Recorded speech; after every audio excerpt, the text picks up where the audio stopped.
Hi, I'm Matt, and welcome to Tech Tested.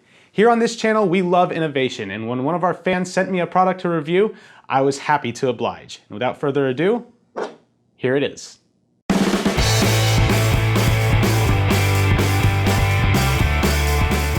So a while back when we did our homemade AMD Wraith cooler, one of our fans sent me a message saying he had designed and 3D printed an adapter to fit a 120mm fan on the AMD stock cooler and asked me to review it.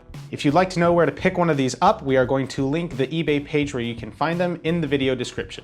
For our testing methodology, we compared this adapter with a 120mm fan to our homemade AMD Wraith cooler and the stock AMD cooler. In order to maintain a control group, we kept all the fans at the same RPM and we compared all of our load temperatures to the ambient temperatures to get an accurate delta. But first, let's get an overview of our product. This thing, first of all, as far as I can tell, has no name. And right now it looks like a Chinese rice bowl. So it could be the rice bowl cooler. But when you put it on the CPU, it looks like a Megaphone. So call it what you will. Installation was actually relatively simple. First thing you needed to do is take off the stock cooling fan, which is not actually this easy in real life. If you want to see how it's actually done, you can check out our homemade AMD Wraith CPU cooler video. Next step is you take the outer part of the fan off of the stock fan and it clips into his adapter very well, like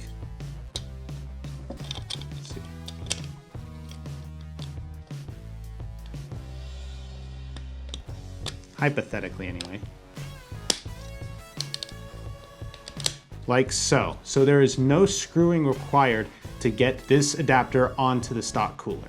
Next step is installing the 120mm fan. I went with a Corsair SP to make sure we got the highest static pressure available. Now, the biggest problem I ran into here was when I tried screwing the fan on. Let me show you. Your standard case fan screw actually falls through the hole. So you're either gonna have to get a different kind of screw, or some manufacturers have screws with larger heads on them that don't fall through, but it's still not a great fit and there's a little bit too much material there. You're not gonna get a good bite onto the fan with these screws. However, you can use zip ties. That's what I ended up doing and it worked very, very well. So first step is to get your zip tie run through your fan holes, like so. Do that with second zip tie.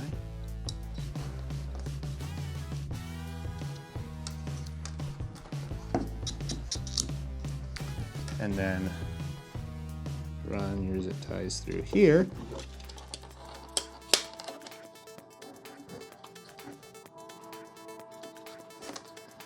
And finish off by feeding your zip ties through your other fan holes.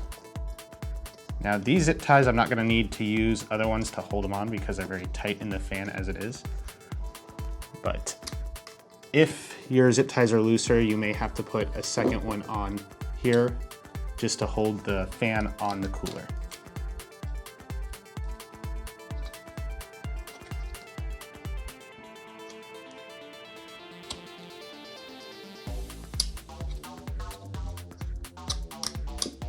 And there we go.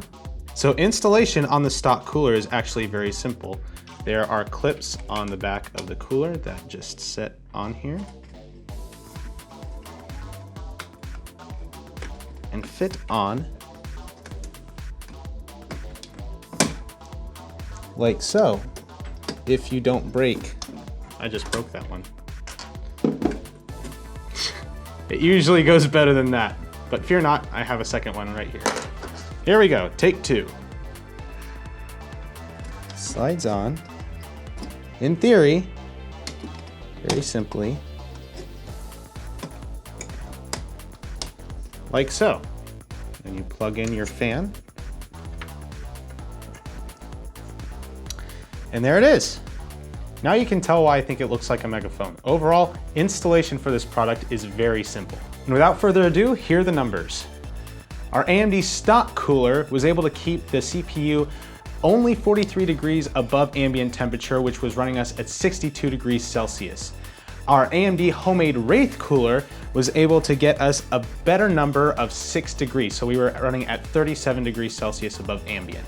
And the Megaphone cooler did just barely worse than the homemade AMD Wraith cooler at 38 degrees above Celsius, so we did 5 degrees better than the AMD stock cooler. Now, something you need to keep in mind, the smaller the fan at the same RPM is quieter. So actually the AMD stock cooler was the quietest and our Megaphone cooler was the loudest. However, when it comes to aesthetics, I think of all the options, the Megaphone cooler is the best. So my thoughts on the product are this. It is a very clever way to modify the stock AMD cooler. It is a relatively simple installation. You don't even necessarily have to remove the CPU cooler from the motherboard to install it. And it is aesthetically much better than the homemade Wraith cooler or the AMD stock cooler. With that in mind, performance versus the homemade Wraith cooler is lacking, and it is an additional cost above the stock cooler or homemade Wraith cooler. This is something you have to decide for yourself. It's not going to get you a high dollar CPU cooler experience, but it is an aesthetic upgrade. It's also much larger than the stock cooler, but you still can fit larger RAM DIMMs underneath it. So do with it what you will. At the end of the day, I want to encourage everyone to think outside of the box on how to improve their PC components. It may not have worked great this time, but keep doing it and you might come up with something incredible. As always, thanks for watching. Don't forget to like and subscribe, follow us on Facebook and Twitter, leave a comment if there's anything you'd like us to cover in the future, check out our podcast wherever you find your podcasts, and check out our forum at techtested.io.